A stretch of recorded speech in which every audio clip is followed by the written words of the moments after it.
Иако на почетокот од денот, откако почнавме со амандманската расправа, ни се даде некаква оптимистичка шанса дека можеби сите овие амандмани кои што ние ги предложивме се во интерес и заштита на животната средина не продолжија така.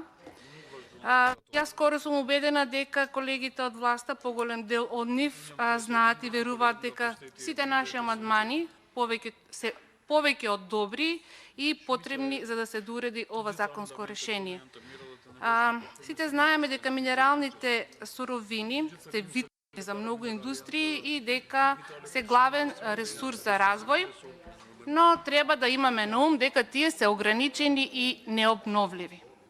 Затоа управувањето со нив треба да се води според долгорочни цели и перспективи, а не како да ни се тука за еден ден.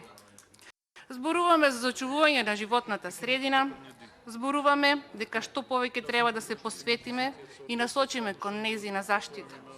Но прекумерната и неконтролирана експлоатација на минералните суровини, конкретно овде нели станува збор за експлоатација, искупување на песок и чакал од речните корита и крајбрежјата на другите водни површини, нема ништо да постигнеме доколку не се воспостават строги критериуми за издавање концесии и за експлоатација, исклучиво поради еколошки причини, односно уредување на речните корита и крајбрежја.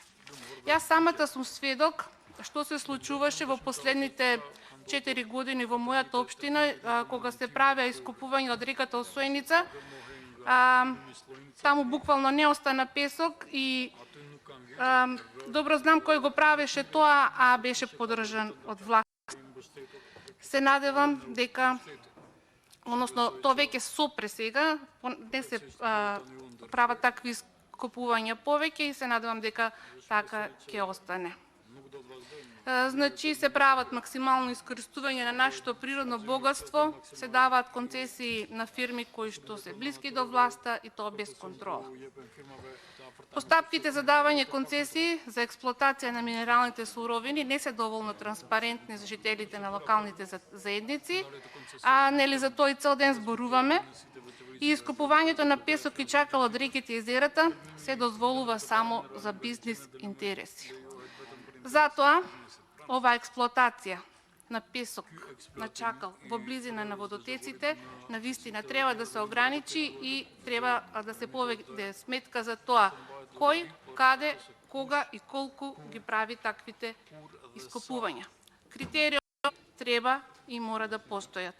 И на крај, заменик министерот спомна дека овој амандман не е во надлежност овде, не спаѓа во овој закон.